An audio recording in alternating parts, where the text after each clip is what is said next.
بسم اللہ الرحمن الرحیم۔ سامعین، خلافت و ملوکیت کا یہ آخری باب ہے، باب النہم، اور اس کے بعد پھر ضمیمہ ہے جو مولانا کے اس کتاب پر اعتراضات آئے تھے، ان کے کچھ جوابات ہیں، اس کے لیے بھی انشاءاللہ الگ سے ریکارڈنگ کر لوں گا۔ فی الحال ابھی باب النہم پر غور کرتے ہیں اور اس کا مطالعہ آج شروع کرتے ہیں۔ عنوان ہے امام ابو یوسف رحمۃ اللہ علیہ اور ان کا کام۔ امام ابو حنیفہ رحمۃ اللہ علیہ کی زندگی میں ان کے سیاسی مسلک اور حکومت کے ساتھ ان کے ترک تعاون کی وجہ سے سلطنت عباسیہ اور حنفی مدرسہ فکر کے تعلقات نہایت کشیدہ ہو چکے تھے، اور یہ اثر بعد میں بھی اچھی خاصی مدت تک باقی رہا۔ ایک طرف اس مدرسے کے اکابر اپنے ترک تعلق پر جمے رہے، چنانچہ امام ابو حنیفہ رحمۃ اللہ علیہ کی وفات کے بعد ان کے نامور شاگرد ظفر بن المہذیل 158 ہجری کو جب منصب قضا قبول کرنے پر مجبور کیا گیا تو انہوں نے بھی انکار کر دیا اور جان بچانے کے لیے روپوش ہو گئے۔ دوسری طرف المنصور سے لے کر ہارون رشید کے ابتدائی عہد تک سلطنت کا رجحان یہ رہا کہ اس مدرسہ فکر کے اثر کی مزاحمت کی جائے، اور اسی بنا پر منصور اور اس کے جانشین یہ کوشش کرتے رہے کہ ملک کے نظام قانون کا جو خلا ایک مدون قانون مانگ رہا ہے اسے کسی دوسری تدوین سے بھرا جائے۔ اس غرض کے لیے المنصور اور المہدی نے بھی اپنے اپنے زمانوں میں امام مالک کو سامنے لانا چاہا، اور ہارون رشید نے بھی 174 ہجری میں حج کے موقع پر یہ خواہش ظاہر کی کہ ان کی کتاب الموطا کو ملک کا قانون بنایا جائے۔ لیکن آخرکار اس مدرسہ فکر سے ایک ایسی طاقتور شخصیت اٹھی جس نے اپنی اعلیٰ قابلیت اور اپنے زبردست اثر و رسوخ سے سلطنت عباسیہ کے قانونی انتشار کو ختم کیا، حنفی فقہ کو ملک کا قانون بنایا اور سلطنت کو ایک آئین پر قائم کر دیا۔ یہ شخصیت امام ابو حنیفہ رحمۃ اللہ علیہ کے سب سے بڑے شاگرد امام ابو یوسف رحمۃ اللہ علیہ کی تھی۔ ان کے حالات زندگی۔ ان کا اصل نام یعقوب تھا، عرب کے قبیلہ بجیلہ سے تھے اور مدینہ کے انصار سے ننہالی تعلق اور حلف کے تعلق کے بنا پر ان کا خاندان انصاری کہلاتا تھا۔ کوفے کے باشندے تھے۔ 113 ہجری میں پیدا ہوئے۔ ابتدائی تعلیم کے بعد فقہ کو انہوں نے اختصاصی تعلیم کے لیے پسند کیا اور عبد الرحمن بن ابی لیلہ کی شاگردی اختیار کی۔ پھر امام ابو حنیفہ رحمۃ اللہ علیہ کے حلقہ درس میں آئے اور مستقل طور پر انہی سے وابستہ ہو گئے۔ والدین نہایت غریب تھے، وہ ان کی تعلیم جاری نہ رکھنا چاہتے تھے۔ امام ابو حنیفہ رحمۃ اللہ علیہ کو جب ان کے حالات کا علم ہوا تو انہوں نے نہ صرف ان کے مصارف بلکہ ان کے سارے گھر کے مصارف کی کفالت بھی اپنے ذمے لے لی۔ ان کا اپنا قول ہے کہ مجھے کبھی امام ابو حنیفہ رحمۃ اللہ علیہ سے اپنی ضرورت بیان کرنے کی حاجت پیش نہیں آئی۔ وقتاً فوقتاً وہ خود ہی میرے گھر اتنا روپیہ بھیجتے رہتے تھے کہ میں بالکل بے فکر ہو گیا تھا۔ وہ ابتدا ہی سے اپنے اس شاگرد کے متعلق بہت پر امید تھے، چنانچہ جب ابو یوسف رحمۃ اللہ علیہ کے والد نے انہیں مدرسے سے اٹھا لینا چاہا تو امام نے فرمایا، ابو اسحاق، یہ لڑکا انشاءاللہ بڑا آدمی بنے گا۔ ان کے علمی کمالات۔ انہوں نے امام ابو حنیفہ رحمۃ اللہ علیہ کے علاوہ وقت کے دوسرے بڑے بڑے اساتذہ سے بھی استفادہ کیا اور حدیث، تفسیر، مغازی، تاریخ عرب، لغت، ادب اور علم کلام میں بھی مہارت پیدا کی۔ خصوصاً حدیث کا وہ وسیع علم رکھتے تھے، حافظ حدیث تھے، اور یحییٰ بن معین، احمد بن حنبل اور علی بن المدینی جیسے لوگوں نے ان کو ثقہ قرار دیا ہے۔ ان کے متعلق ان کے ہم عصروں کی متفقہ رائے یہ تھی کہ ابو حنیفہ رحمۃ اللہ علیہ کے شاگردوں میں کوئی ان کا ہمسر نہ تھا۔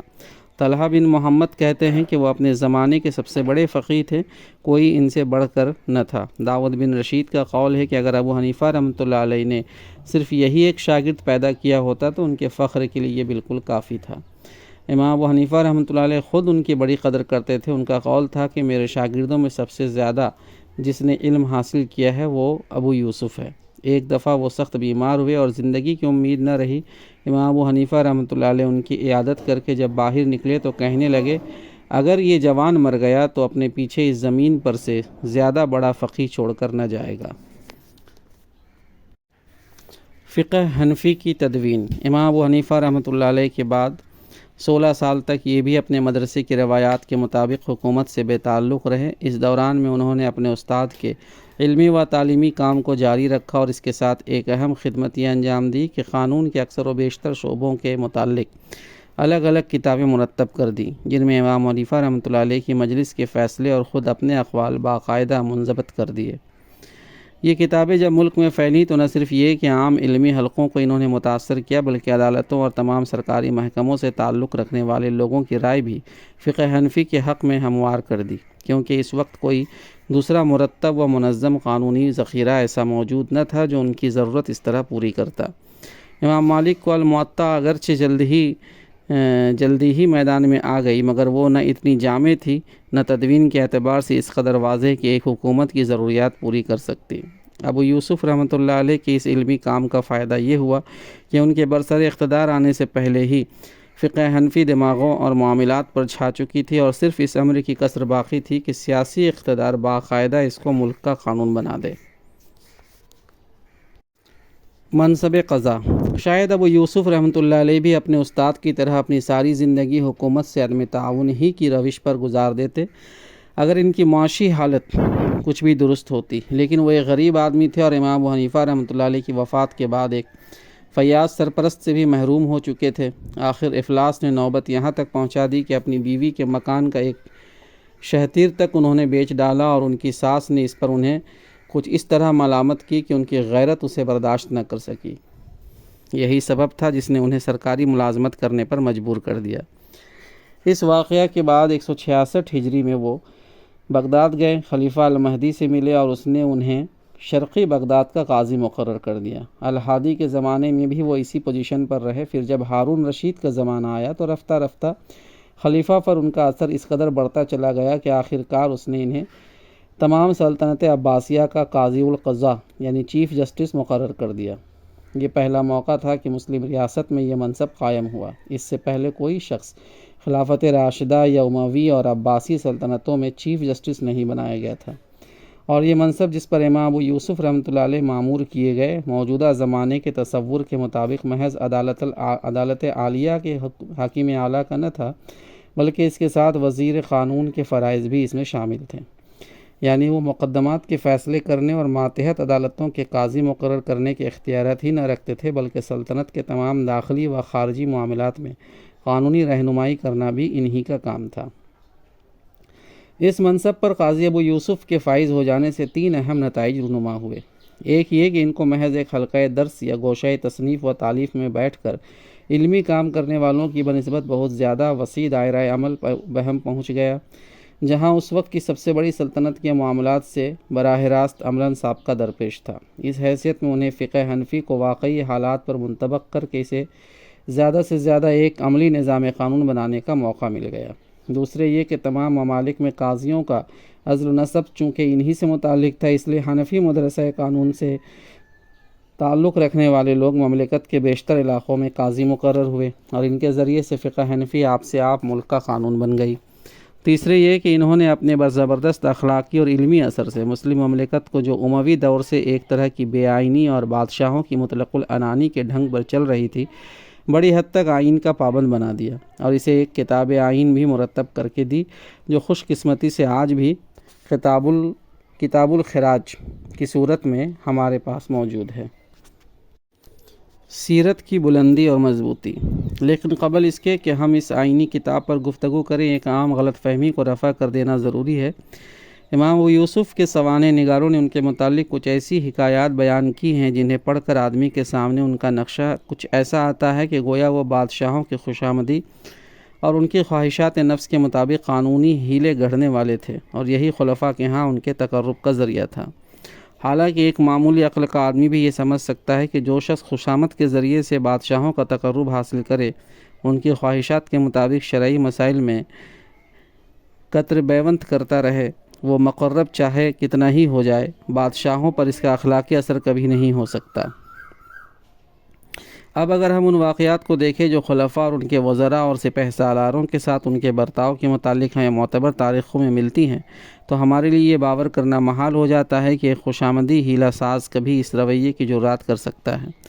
خلیفہ الہادی کے زمانے میں جبکہ وہ محض شرقی بغداد کے قاضی تھے، انہوں نے ایک مقدمہ میں خود خلیفہ کے خلاف فیصلہ کیا۔ ہارون رشید کے زمانے میں ایک بوڑھے عیسائی نے خلیفہ کے خلاف ایک باغ کا دعویٰ کیا اور قاضی ابو یوسف نے خلیفہ کے روبرو اس کی نہ صرف سماعت کی بلکہ خلیفہ سے اس کے دعوے کی تردید میں حلف لیا۔ اس پر بھی ابو یوسف مرتے دم تک افسوس کرتے رہے کہ میں نے خلیفہ کو اس کے برابر کیوں نہ کھڑا کیا۔ ہارون کے وزیر اعظم علی بن عیسیٰ کو انہوں نے ناقابل اعتبار گواہ قرار دیا اور اس کی وجہ سے یہ بتائی کہ میں نے اس کو انا عبد الخلیفہ، میں خلیفہ کا غلام کہتے سنا ہے۔ اگر یہ واقعی غلام ہے تو اس کی شہادت قبول نہیں کی جا سکتی، اور اگر یہ خوشامد کی بنا پر جھوٹ کہتا ہے تو ویسے ہی ناقابل اعتبار ہے۔ یہی اخلاقی سزا اسی طرح کی خوشامد پر انہوں نے ہارون کے ایک سپہ سالار کو بھی دی۔ عبداللہ بن المبارک کا بیان ہے کہ وہ ہارون رشید کے ہاں اس شان سے جاتے تھے کہ سراپردہ کے اندر تک ان کی سواری جاتی تھی، جہاں وزیر اعظم کو بھی پیدل جانا پڑتا تھا، اور خلیفہ خود آگے بڑھ کر سلام کی ابتدا کرتا تھا۔ ہارون سے ایک دفعہ پوچھا گیا کہ آپ نے ابو یوسف کو اتنا اونچا مرتبہ کیوں دیا ہے؟ اس نے کہا، میں نے اس شخص کو علم کے جس باب میں بھی جانچا کامل پایا، اس کے ساتھ وہ ایک راست رو اور مضبوط سیرت کا آدمی ہے، اس جیسا کوئی دوسرا آدمی ہو تو لاؤ۔ 182 ہجری میں جب ان کا انتقال ہوا تو ہارون رشید خود ان کے جنازے کے ساتھ پیدل گیا، خود نماز جنازہ پڑھائی، اپنے خاندان کی قبرستان میں انہیں دفن کیا اور کہا یہ ایسا حادثہ ہے کہ تمام اہل اسلام کو اس پر ایک دوسرے کو تعزیت دینی چاہیے۔ سب سے بڑی شہادت ہمارے پاس ان کی کتاب الخراج ہے، اس کے دیباچے ہی کو دیکھ کر آدمی جان سکتا ہے کہ ایک خوشامدی کسی بادشاہ کو مخاطب کر کے یہ باتیں نہیں لکھ سکتا۔ کتاب الخراج۔ قاضی ابو یوسف رحمۃ اللہ علیہ کو ہارون رشید کی ذات میں ایک ایسا خلیفہ ملا تھا جو متضاد صفات کا مجموعہ تھا۔ وہ بیک وقت ایک تند مزاج سپاہی بھی تھا، ایک عیش پسند بادشاہ بھی، اور ایک خدا ترس دیندار بھی۔ ابو الفرج الفصفہانی اس کی صفت ایک فقرے میں بیان کرتا ہے کہ وہ وعظ و نصیحت کے موقع پر سب سے زیادہ رونے والا اور غیظ و غضب کے وقت سب سے بڑھ کر ظلم و ستم ڈھانے والا تھا۔ امام ابو یوسف رحمۃ اللہ علیہ نے اپنے کمال فراست و تدبر سے اس کے کمزور پہلوؤں کو چھیڑے بغیر اس کی فطرت کے دینی پہلو کو اپنے علمی و اخلاقی اثر سے متاثر کرنا شروع کیا، یہاں تک کہ ایک وقت ایسا آیا جب اس نے خود انہیں اس کام پر مامور کیا کہ وہ سلطنت کے لیے ایک کتاب آئین مرتب کر دیں تاکہ آئندہ اسی کے مطابق ملک کا انتظام کیا جائے۔ یہی کتاب الخراج کا سبب تالیف تھا جس کی امام موصوف نے اس کے دیباچے میں بیان کیا۔ امیر المومنین ایدہ اللہ تعالیٰ نے مجھ سے یہ چاہا ہے کہ میں ان کے لیے ایک جامع کتاب تیار کروں جس کے مطابق خراج، عشور، صدقات اور جزیوں کی تحصیل میں اور دوسرے ان معاملات میں عمل کیا جائے جن کے انتظام و انصرام کی ذمہ داری ان پر ہے۔ انہوں نے کچھ امور کے متعلق سوالات بھی مجھ سے کیے ہیں جن کا وہ تفصیلی جواب چاہتے ہیں تاکہ آئندہ ان امور میں اس پر عمل درآمد ہو۔ کتاب میں جگہ جگہ انہوں نے ہارون رشید کے بھیجے ہوئے ان سوالات کے جو حوالے دیے ہیں ان کو دیکھنے سے گمان ہوتا ہے کہ غالباً یہ ایک سوال نامہ تھا جو حکومت کے سیکریٹریٹ کی طرف سے اہم دستوری، قانونی، انتظامی اور بین الاقوامی مسائل کے بارے میں مرتب کیا گیا تھا تاکہ وزارت قانون سے اس کا واضح جواب حاصل کر کے مملکت کا ایک مستقل ضابطہ بنا دیا جائے۔ کتاب کے نام سے بظاہر یہ دھوکہ ہوتا ہے کہ صرف خراج یعنی ریونیو ہی اس کا موضوع ہے، لیکن دراصل وہ مملکت کے قریب تمام معاملات سے بحث کرتی ہے۔ اب ہم اس کی دوسری تفصیلات کو چھوڑ کر صرف اس پہلو سے اس کے مضامین کا جائزہ لیں کہ وہ مملکت کا اصولی تصور و نظام کیا پیش کرتی ہے۔ خلافت راشدہ کی طرف رجوع۔ سب سے پہلی چیز جو پوری کتاب کو بغور پڑھنے سے نمایاں طور پر آدمی کے سامنے آتی ہے وہ یہ ہے کہ امام ابو یوسف خلیفہ کو بنی امیہ و بنی عباسی کی قیصری و کسریٰ روایات سے ہٹا کر ہر پہلو سے خلافت راشدہ کی روایت کے اتباع کی طرف لے جانا چاہتے ہیں۔ انہوں نے اگرچہ کہیں یہ نہیں کہا کہ وہ اپنے پیشرووں کی روایات چھوڑ دے، لیکن کسی جگہ انہوں نے بھولے سے بھی بنی امیہ تو درکنار خود ہارون رشید کے باپ دادا کے طرز عمل اور فیصلوں کو بھی نظیر کی حیثیت سے پیش نہیں کیا۔ ہر معاملہ میں وہ یا تو قرآن و سنت سے استدلال کرتے ہیں یا پھر نظائر لاتے ہیں تو ابو بکر، عمر اور عثمان و علی کے دور حکومت سے، اور بعد کے خلفاء میں سے اگر کسی کے اعمال کو انہوں نے نظیر بنایا ہے تو وہ المنصور یا المہدی نہیں بلکہ بنی امیہ کے خلیفہ عمر ابن عبدالعزیز ہیں۔ اس کے صاف معنی یہ تھے کہ سلطنت عباسیہ کا یہ آئین سلطنت مرتب کرتے وقت انہوں نے عمر بن عبدالعزیز کے 2.5 سال کو مستثنیٰ کر کے حضرت علی کی وفات سے لے کر ہارون رشید کے زمانے تک تقریباً 132 سال کی حکومت کے پورے رواج و تعامل کو نظر انداز کر دیا۔ یہ کام اگر کسی حق گو فقیہ نے محض واعظ و نصیحت کے طور پر بالکل غیر سرکاری حیثیت میں کیا ہوتا تو اس کی کوئی خاص اہمیت نہ تھی، لیکن یہ دیکھتے ہوئے اس کی بہت بڑی اہمیت ہو جاتی ہے کہ اسے ایک چیف جسٹس اور وزیر قانون نے اپنی پوری سرکاری حیثیت میں خلیفہ وقت کی سپرد کردہ یہ خدمت انجام دیتے ہوئے کیا ہے۔ حکومت کا تصور۔ کتاب کے آغاز ہی میں وہ خلیفہ کے سامنے حکومت کا جو تصور پیش کرتے ہیں وہ ان کے اپنے الفاظ میں یہ ہے کہ اے امیر المومنین، اللہ تعالیٰ نے جو حمد و ثنا کا ایک ہی مستحق ہے آپ پر ایک بڑے بھاری کام کا بار ڈالا ہے، اس کا ثواب سب سے بڑا اور اس کی سزا سب سے زیادہ سخت ہے۔ اس نے اس امت کی سربراہی آپ کے سپرد کی ہے اور آپ شب و روز ایک خلق کثیر کے لیے تعمیر کرتے ہیں۔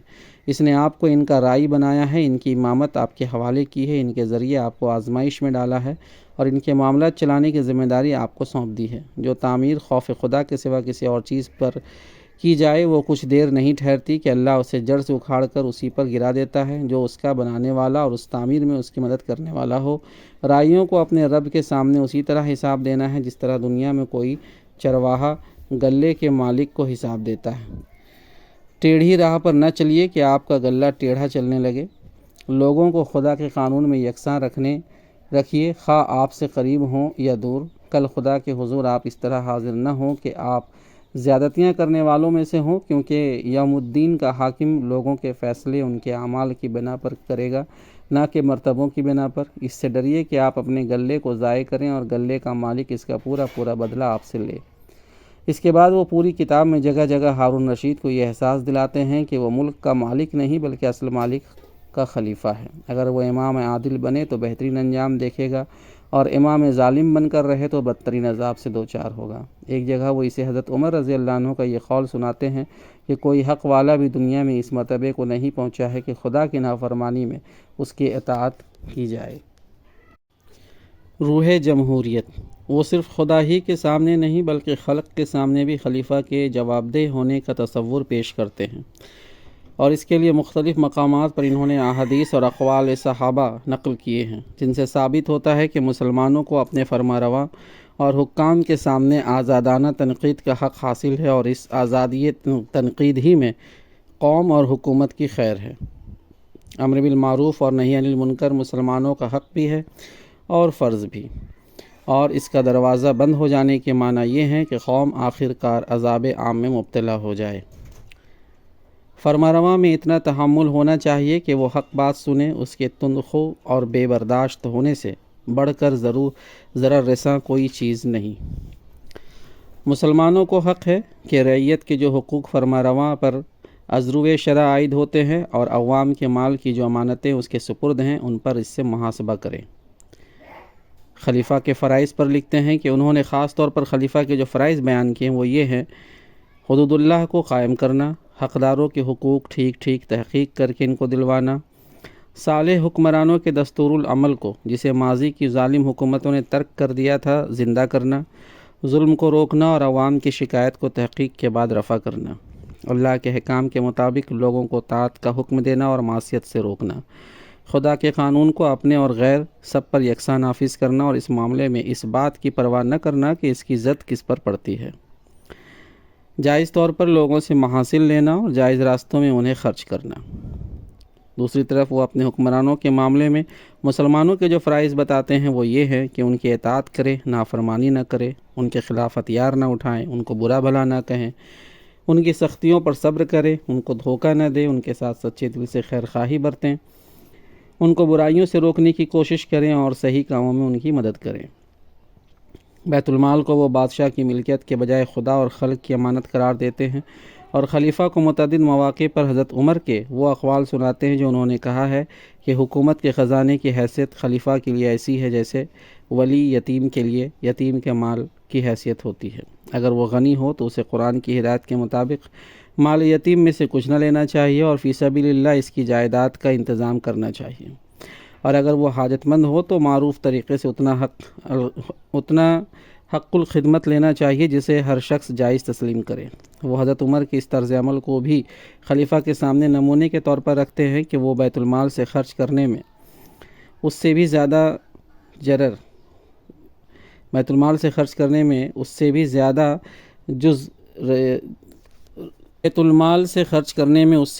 جز رسی برتتے تھے جتنی کوئی شخص اپنے مال سے خرچ کرنے میں برتتے ہیں۔ اس سلسلے میں وہ اس واقعہ کا ذکر کرتے ہیں کہ حضرت عمر نے کوفہ کے قاضی، امیر اور افسر مالگزاری مقرر کرتے ہوئے تینوں کے خاندان کی خوراک کے لیے روزانہ 1 بکری دینے کا حکم دیا، اور ساتھ ہی یہ بھی کہا کہ جس زمین سے ایک روز بکری افسروں کے لیے لے لی جائے تو وہ جلدی برباد ہو جائے گی۔ وہ خلیفہ سے یہ بھی کہتے ہیں کہ اپنے حکام کو سرکاری مال ذاتی استعمال میں لانے سے روک دے۔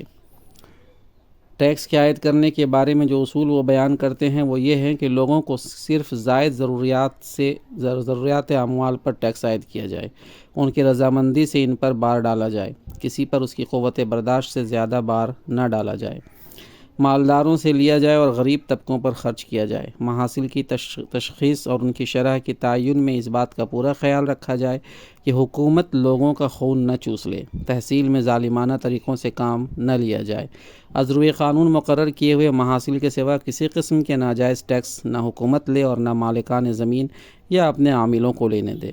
خود ذمہ مسلمان ہو جائیں، ان سے جزیہ نہ لیا جائے۔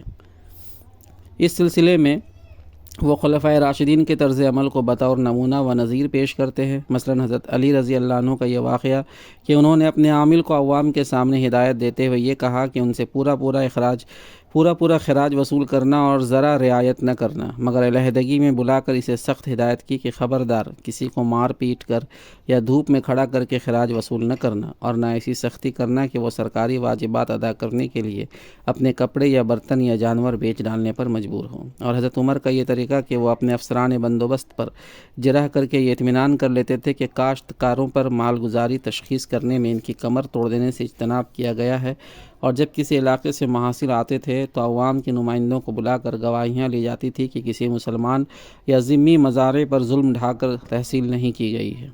اسلامی ریاست کی غیر مسلم رعایا کے بارے میں امام ابو یوسف رحمۃ اللہ علیہ حضرت عمر کے حوالے سے 3 اصول بار بار اس کتاب میں نقل کرتے ہیں۔ نمبر 1، جو عہد بھی ان سے کیا گیا ہو اسے پورا کیا جائے۔ نمبر 2، مملکت کے دفاع کی ذمہ داری ان پر نہیں بلکہ مسلمانوں پر ہے۔ اور نمبر 3، ان کی طاقت سے زیادہ ان پر جزیہ اور مالگزاری کا بوجھ نہ ڈالا جائے۔ پھر وہ بتاتے ہیں کہ مسکین، اندھے، بوڑھے، راہب، عبادت گاہوں کے کارکن، عورتیں اور بچے جزیہ سے مستثنیٰ ہیں۔ ذمیوں کے اموال اور مویشی پر کوئی زکوٰۃ نہیں۔ ذمیوں سے جزیہ وصول کرنے میں مار پیٹ اور جسمانی ایذا سے کام لینا جائز نہیں۔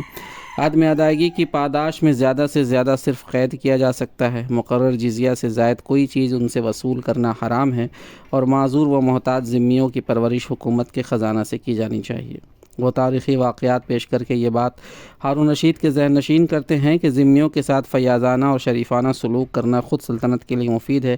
حضرت عمر کے زمانے میں اسی برتاؤ کی وجہ سے شام کے عیسائی خود اپنے ہم مذہب رومیوں کے مقابلے میں مسلمانوں کے وفادار اور خیرخواہ ہو گئے تھے۔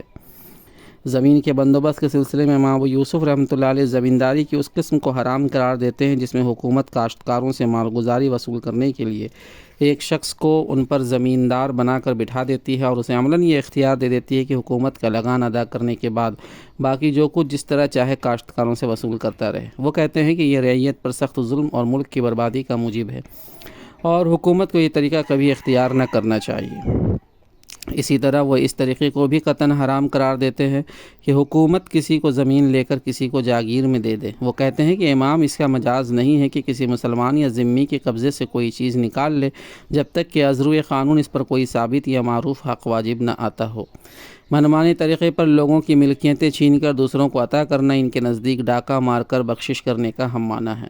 وہ کہتے ہیں کہ زمین کے عطیے صرف اس صورت میں جائز ہیں جبکہ غیر آباد اور غیر مملوکہ زمینیں یا لاوارث متروکہ اراضی آباد کاری کی اغراض کے لیے یا حقیقی اجتماعی خدمات کے صلے میں انعام کے طور پر معقول حد کے اندر دی جائیں، اور اس طرح کا عطیہ بھی جس شخص کو دیا جائے وہ اگر 3 سال تک اس کو آباد نہ کرے تو اس سے واپس لے لیا جانا چاہیے۔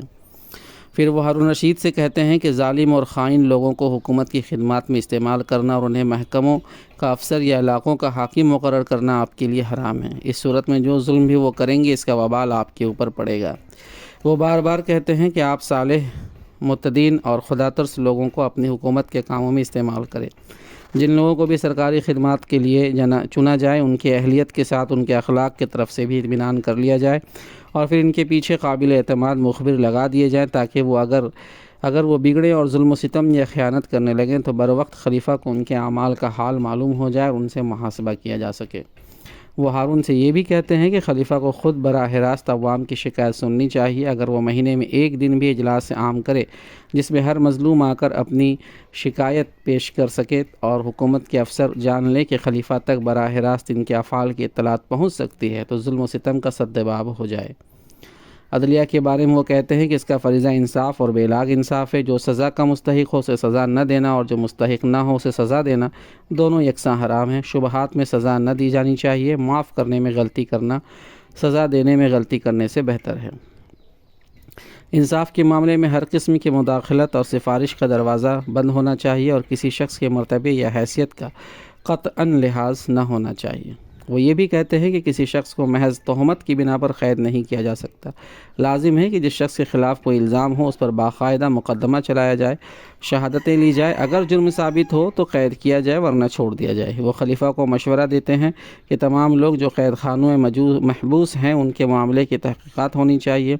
بلا ثبوت و شہادت جو لوگ بھی قید ہوں انہیں رہا کر دینا چاہیے، اور آئندہ کے لیے تمام گورنروں کو احکام دینے چاہیے کہ کسی شخص کو محض الزامات اور تہمتوں کی بنا پر مقدمہ چلائے بغیر قید نہ کیا جائے۔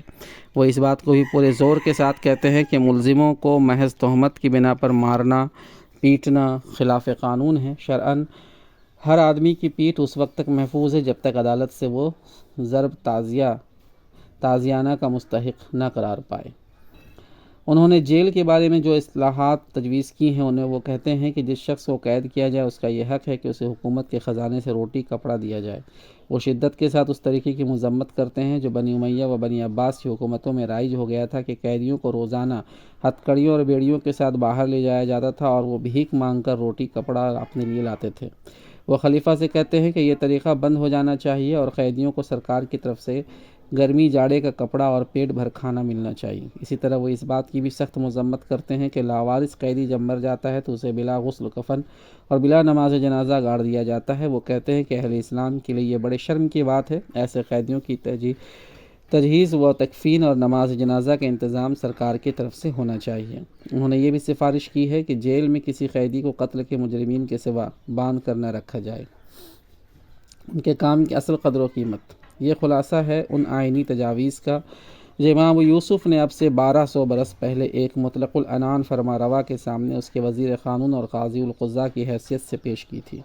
اگر ان کو اسلامی ریاست کے بنیادی اصولوں اور خلافت راشدہ کے دستور العمل اور خود ان کے استاد امام ابو حنیفہ کی تعلیمات کے مقابلے میں دیکھا جائے تو یہ ان سے بہت کم نظر آتی ہیں۔ ان میں انتخابی خلافت کے تصور کا شائبہ تک نہیں ہے۔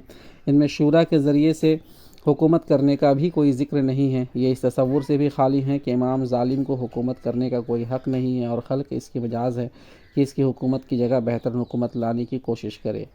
اسی طرح دوسری متعدد حیثیات سے بھی یہ تجاویز اصل اسلامی تصور کے مقابلے میں بہت ناقص ہے، لیکن اس کا یہ مطلب نہیں ہے کہ امام یوسف کے تصور ریاست کی وسعت بس اتنی ہی ہے جتنی کتاب الخراج کی ان تجاویز میں پائی جاتی ہے، اور وہ در حقیقت اس سے زیادہ کچھ نہ چاہتے تھے جو انہوں نے اس کتاب میں بیان کر دیا ہے، بلکہ دراصل یہ وہ زیادہ سے زیادہ چیز تھی جس کی ایک عملی مفکر کی حیثیت سے وہ سلطنت عباسیہ کے اس دور میں توقع کر سکتے تھے۔ ان کے پیش نظر محض ایک ایسا خیالی نقشہ پیش کرنا نہ تھا جو تصور کی حد تک مکمل ہو مگر واقعی حالات میں اس کو جامع عمل پہنانے کے امکانات نہ ہوں۔